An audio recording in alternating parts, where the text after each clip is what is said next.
En el video de hoy hablaremos sobre anatomía e histología de la laringe. Empezaremos con el contenido que inicia con generalidades, funciones, cartílagos, ligamentos, articulaciones, músculos, cavidad de la laringe, arterias, venas, nervios, mucosa y epitelios, microanatomía de los pliegues laringeos, glándulas y soporte histológico y para terminar las bibliografías. Bueno, las generalidades son que la laringe no está flotando, ya que es un órgano impar, simétrico y superficial. La laringe es una estructura musculoligamentosa hueca con un armazón cartilaginoso que corona el tracto respiratorio inferior. La laringe es tanto como una válvula o esfínter que cierra el tracto respiratorio inferior como un instrumento que produce sonido y está suspendida desde el hueso hioides por encima y unida a la tráquea por abajo mediante membranas y ligamentos. Las funciones de la laringe es que la regulación de la respiración, ya que es la estructura que permite modificar el calibre de la luz de las vías respiratorias mediante cambios en la posición de las cuerdas. Esta capacidad determina el volumen expiratorio e inspiratorio. La protección de las vías respiratorias, ya que durante la deglución se produce el cierre de la epiglotis para evitar el paso del líquido y el alimento hacia la vía respiratoria. También tiene fonación, que es como el génesis de la voz, que el movimiento y el cambio de longitud de tensión de los ligamentos, o sea, en este caso las cuerdas vocales, permite generar tonos de distintas frecuencias. La regulación del flujo de aire a través de las cuerdas vocales que oscilan para controlar la intensidad del nivel de la voz de la laringe. Y también tiene una función de la presión abdominal, ya que el cierre de la laringe permite aumentar la presión intratorácica e intraabdominal. Este aumento de presión es muy importante durante la defecación y al soplar. El esqueleto laríngeo, o sea, en este caso, que está compuesto por cartílagos. La estructura de la laringe está compuesta por múltiples cartílagos unidos por membranas y ligamentos. El hueso hioides no forma parte de la laringe, pero ambas estructuras se mueven juntas al estar conectadas por la membrana tiroidea. Se compone de tres cartílagos impares grandes, que es el cricoides, tiroides y epiglotis, y tres pares de cartílagos más pequeños, que es el aritenoides, los corniculados y los cuneiformes. El cartílago cricoides. El cartílago cricoides es el más inferior de los cartílagos laringeos y rodea completamente la vía aérea. Tiene una forma de anillo o de sello. Ahí les puse un ejemplo de cómo, o sea, comparándolo con su forma y el anillo. En la parte ventral presenta un arco y en la parte dorsal tiene una lámina de unos 2 centímetros de altura en dirección craneal. En la transición entre el arco y la lámina del cricoides se encuentra una superficie articular lateral para las dos astas inferiores del cartílago tiroides. En la parte superior de la lámina del cricoides, este cartílago tiene dos superficies articulares ovaladas para los dos cartílagos aritenoides.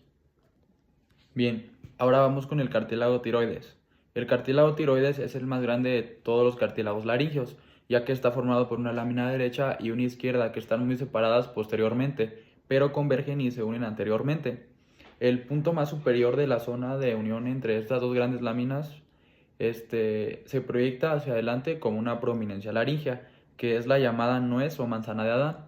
El ángulo entre estas dos láminas es más agudo en los hombres, ya que en este caso es de 90 grados y en las mujeres es de 120 grados, por lo que la prominencia laringea es más pronunciada en los hombres que en las mujeres, por lógica. Justo superior a la prominencia laringea, la incisura tiroidea superior separa las dos láminas cuando divergen lateralmente.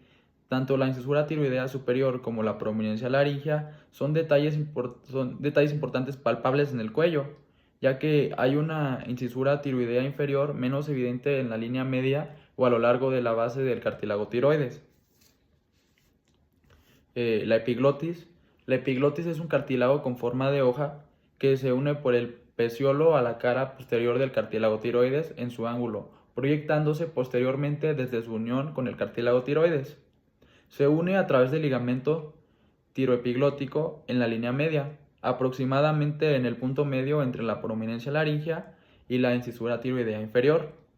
El margen superior de la epiglotis está detrás de la parte faríngea de la lengua. Y el cartílago aritenoides, que los dos cartílagos aritenoides son cartílagos con una forma piramidal con tres superficies, una base de cartílago aritenoides y un vértice del cartílago aritenoides. La base del cartílago aritenoides es cóncava y se articula con la carilla articular inclinada sobre la superficie superolateral de la lámina del cartílago cricoides. El vértice del cartílago aritenoides se articula con un cartílago corniculado y la superficie medial de cada cartílago se enfrenta con la otra. La superficie anterolateral tiene dos depresiones separadas por una rugosidad, que una es para la inserción del músculo vocal y la otra es para el ligamento vestibular. La superficie posterior está cubierta por el músculo aritenoides transverso. Y ahora vamos con los cartílagos corniculados.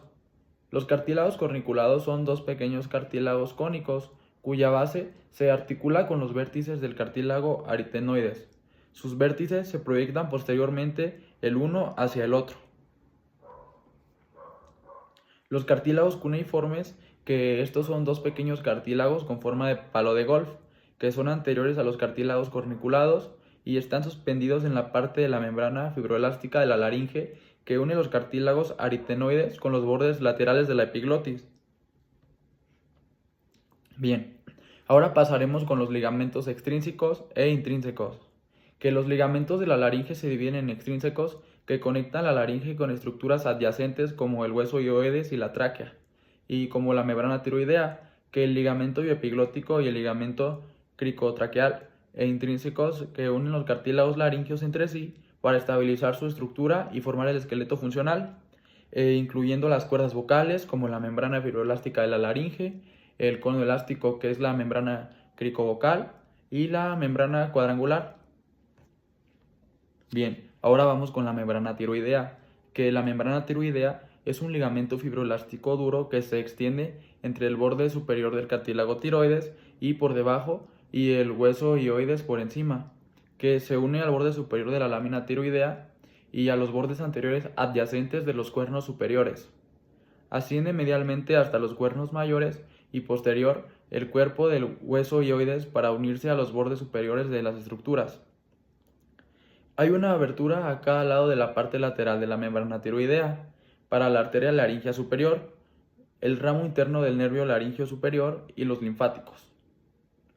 Los bordes posteriores de la membrana tiroidea se engrosan para formar ligamentos tiroideos laterales, ya que la membrana también se engrosa anteriormente en la línea media para formar el ligamento tiroideo medio. Bien, ahora vamos con el ligamento bioepiglótico, que el ligamento bioepiglótico se extiende desde la línea media de la epiglotis anterosuperiormente al cuerpo del hueso hioides. Y ahora vamos con el ligamento cricotraqueal, que el ligamento cricotraqueal va desde el borde inferior del cartílago cricoides al borde superior adyacente del primer cartílago traqueal. Ahora vamos con la membrana fibroelástica de la laringe, ya que la membrana fibroelástica de la laringe une los cartílagos laringeos y completa la estructura arquitectónica de la cavidad laríngea. Está formada por dos partes, el cono elástico inferiormente y la membrana cuadrangular superiormente. Bien, ahora vamos con el cono elástico de la membrana cricovocal, ya que el cono elástico se une al arco del cartílago cricoides y se extiende superiormente para terminar en un borde superior libre dentro del espacio encerrado por el cartílago tiroides. El cono elástico también se engrosa anteriormente en la línea media para formar el ligamento cricotiroideo medio. Este ocupa la distancia entre el arco del cartílago cricoides y la incisura tiroidea inferior. También la superficie adyacente profunda del cartílago tiroides hasta la inserción de los ligamentos vocales. Daremos paso con la membrana cuadrangular, que la membrana cuadrangular de cada lado discurre entre el borde lateral de la epiglotis y la superficie anterolateral del cartílago aritenoides del mismo lado, y también se une al cartílago corniculado, que se articula con el vértice del cartílago aritenoides. Cada membrana cuadrangular tiene un borde libre superior, entre el extremo superior de la epiglotis y el cartílago corniculado, y un borde libre inferior, que el borde libre inferior se engrosa para formar el ligamento vestibular por debajo del pliegue vestibular, que esta es una cuerda vocal falsa de la laringe.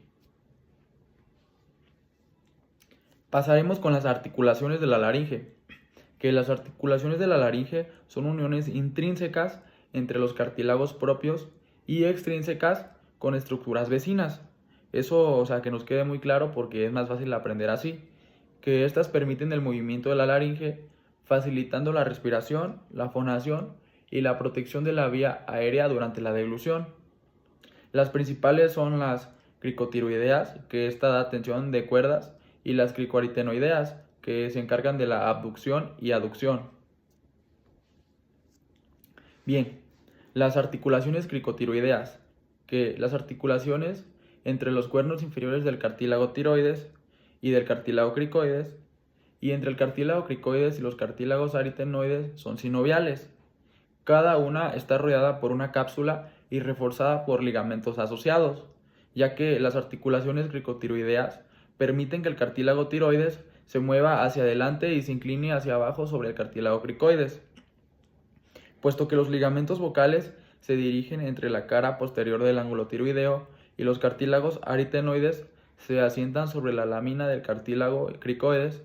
El movimiento hacia adelante y la rotación hacia abajo del cartílago tiroides sobre el cartílago cricoides se alargan y tensan eficientemente los ligamentos vocales. Las articulaciones cricoaritenoideas, que estas articulaciones cricoaritenoideas entre las superficies articulares de las superficies superolaterales del cartílago cricoides y las bases de los cartílagos aritenoides permiten que los cartílagos aritenoides se deslicen, acercándose o separándose entre sí y que roten, de modo que los procesos vocales giran hacia la línea media o alejándose de ella. Estos movimientos abducen o aducen los ligamentos vocales. Bien, ahora vamos con los músculos intrínsecos de la laringe. Los músculos intrínsecos de la laringe tensan los ligamentos vocales, abren y cierran la hendidura glótica y controlan las dimensiones interiores del vestíbulo, que cierran la hendidura del vestíbulo y facilitan el cierre de la apertura laríngea. Todos los músculos de la laringe están inervados por el nervio vago, que se conoce como el 10, actuando sobre las articulaciones cricotiroidea y cricoaritenoidea. Ajustan la distancia entre la epiglotis y los cartílagos aritenoides. Tiran directamente de los ligamentos vocales y fuerzan los tejidos blandos asociados con las membranas cuadrangulares y los ligamentos vestibulares hacia la línea media. Bien, vamos con los músculos cricotiroideos, que los músculos cricotiroideos tienen una forma de abanico, que estos se originan en la cara anterolateral del arco del cartílago cricoides y se insertan en la porción oblicua, ya que esta es el cuerno inferior del cartílago tiroides. Tiene una porción recta, borde inferior del cartílago tiroides, y su función es la rotación hacia adelante y hacia abajo del cartílago tiroides sobre la articulación cricotiroidea. Los músculos cricoaritenoideos posteriores, que hay un músculo cricoaritenoideo posterior derecho y uno izquierdo, que estos se originan en la depresión oval de la superficie posterior de la lámina del cartílago cricoides y se insertan en la superficie posterior del proceso muscular del cartílago aritenoides. Su función es la rotación externa y aducción del cartílago aritenoides. Son los principales abductores de los pliegues vocales, es decir, que son los principales responsables de abrir la hendidura glótica. Los músculos cricoaritenoideos laterales, que se originan en la superficie del arco del cartílago cricoides y se insertan en la superficie anterior del proceso muscular del cartílago aritenoides. Su función es la rotación interna del cartílago aritenoides y la aducción de los pliegues vocales. El músculo aritenoideo transverso, que este músculo se origina en el borde lateral de la superficie posterior del cartílago aritenoides y se inserta en el borde lateral de la superficie posterior del cartílago aritenoides opuesto. Su función es la aducción de los cartílagos aritenoides. Bien, ahora vamos con los músculos aritenoideos oblicuos, que se originan en la superficie posterior del proceso muscular del cartílago aritenoides y se insertan en la superficie posterior del vértice del cartílago aritenoides adyacente. Se extienden dentro del pliegue arioepiglótico y su función es esfínter de la abertura laríngea. Bien, los músculos tiroaritenoideos que se originan en el ángulo tiroideo y el ligamento cricotiroideo medio adyacente y se insertan en la superficie anterolateral del cartílago aritenoides. Algunas fibras continúan en los pliegues arioepiglóticos en el borde lateral de la epiglotis y su función es esfínter del vestíbulo y de la abertura laríngea. Los músculos vocales. Los músculos vocales son músculos alargados laterales y paralelos a cada ligamento vocal. Se originan en la superficie lateral del proceso vocal del cartílago aritenoides y se insertan en el ligamento vocal y el ángulo tiroideo y su función es ajustar la tensión en los pliegues vocales. Bien, ahora pasaremos con la cavidad de la laringe. La cavidad central de la laringe tiene una forma tubular y está tapizada por mucosa, o sea que su soporte arquitectónico lo proporciona la membrana fibroelástica de la laringe y los cartílagos laringeos a los cuales está unida. La abertura superior de la cavidad, que es la entrada de la laringe, se abre en la cara anterior de la laringe por debajo y posterior a la lengua. Y la abertura inferior de la cavidad laríngea se continúa con la luz de la tráquea, ya que ésta está rodeada completamente por el cartílago cricoides y su posición es horizontal, a diferencia de la abertura laríngea, que es oblicua y apunta posteriormente de la parte de la faringe. Además, la abertura inferior está siempre abierta, mientras que la abertura laríngea puede cerrarse durante los movimientos descendentes de la epiglotis. Se divide en tres regiones principales, dos pares de pliegues mucosos y los pliegues vestibular y vocal, que se proyectan medialmente desde las paredes laterales de la cavidad laríngea y la estrechan y la dividen en tres regiones principales, como es el vestíbulo, una cámara intermedia y el espacio infraglótico. Bien, el vestíbulo es la cámara superior de la cavidad laríngea, o sea que entre la abertura laríngea y los pliegues vestibulares que encierran los ligamentos vestibulares y los tejidos blandos asociados. La parte media de la cavidad laríngea es muy estrecha y está entre los pliegues vestibulares por encima y los pliegues vocales por debajo. El espacio infraglótico, que es la cámara más inferior de la cavidad laríngea y está entre los pliegues vocales que encierran los ligamentos vocales y el tejido blando relacionado, y la abertura inferior de la laringe. Los ventrículos y sáculos laringeos, que a cada lado la mucosa de la cavidad media sobresale lateralmente a través del hueco entre los ligamentos vestibular y vocal para crear un espacio en forma de seno, que este es el ventrículo laringeo, que una extensión tubular alargada de cada ventrículo, esto es el sáculo laringeo, se proyecta anterosuperiormente entre el pliegue vestibular y el cartílago tiroides, y este también puede alcanzar la altura del extremo del cartílago tiroides. Dentro de las paredes de estos sáculos laringeos hay numerosas glándulas mucosas, que el mocro secretado en los sáculos lubrica los pliegues vocales. Bien, ahora vamos con la hendidura del vestíbulo y hendidura glótica, que desde arriba se observa una abertura con forma triangular, que es la hendidura del vestíbulo o rima vestibuli, que está entre los dos pliegues vestibulares adyacentes y la entrada a la cámara media de la cavidad laríngea. El vértice de esta abertura es anterior y su base está formada por la pared posterior de la cavidad laríngea. Inferior a los pliegues vestibulares, los pliegues vocales y las partes adyacentes cubiertas de mucosa de los cartílagos aritenoides forman las paredes laterales de una abertura triangular similar pero más estrecha, que es la hendidura glótica o rima glotidis entre los dos pliegues vocales adyacentes. Esta abertura separa la cámara media por encima de la cavidad infraglótica por debajo. La base de esta abertura triangular está formada por el pliegue de mucosa o pliegue interaritenoideo y en el final de la incisura interaritenoidea. Tanto la hendidura glótica como la hendidura del vestíbulo pueden abrirse y cerrarse mediante los movimientos de los cartílagos aritenoides y las membranas fibroelásticas asociadas. Bien, ahora daremos paso con las arterias, que las arterias laríngeas superior e inferior se encargan de la irrigación sanguínea, que es la principal de la laringe. La arteria laríngea superior se origina cerca del borde superior del cartílago tiroides, en la rama tiroidea superior de la arteria carótida externa, y acompaña a la rama interna del nervio laríngeo superior a través de la membrana tiroidea para recorrer la laringe. La arteria laríngea inferior se origina en la rama tiroidea inferior del tronco tirocervical de la arteria subclavia inferior en el cuello y, junto con el nervio laríngeo recurrente, asciende en el surco entre el esófago y la tráquea, entre la laringe pasando por debajo del borde del músculo constrictor inferior de la faringe. Bien, ahora vamos con las venas, que las venas que drenan la laringe acompañan a las arterias, ya que las venas laringeas superiores drenan en las venas tiroideas superiores, que drenan a su vez en las venas yugulares internas.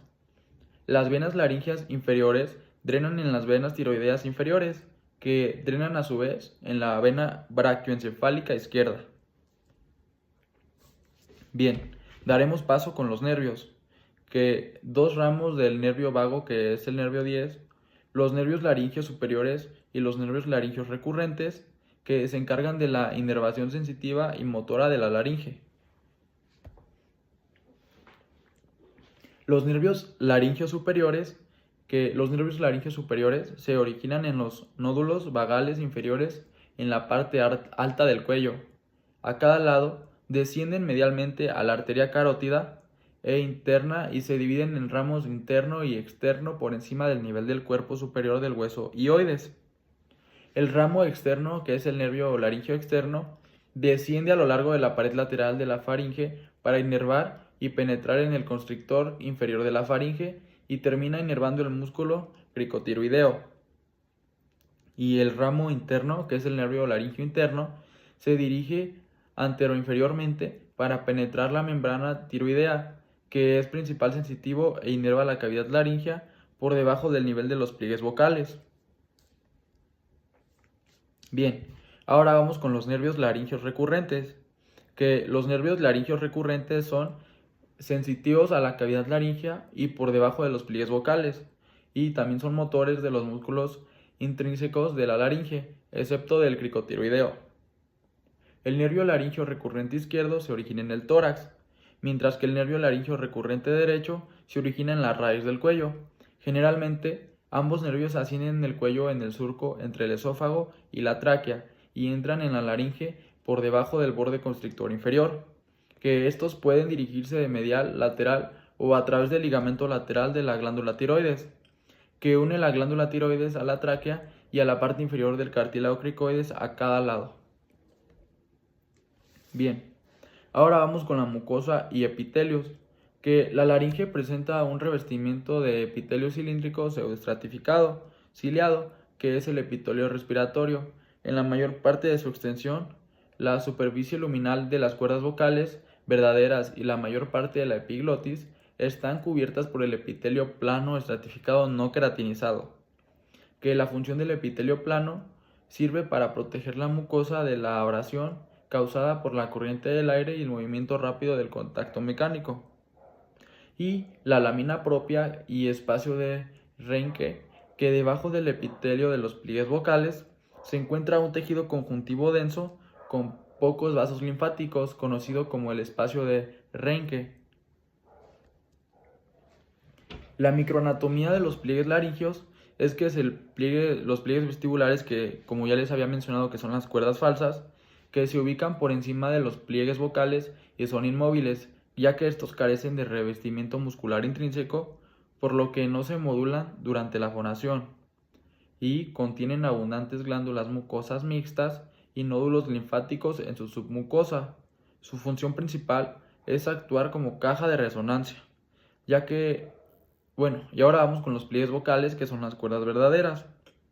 Son estructuras móviles que definen los límites laterales de la hendidura glótica y contienen el ligamento vocal, que está compuesto por tejido elástico denso, y el músculo vocal, que es el músculo esquelético.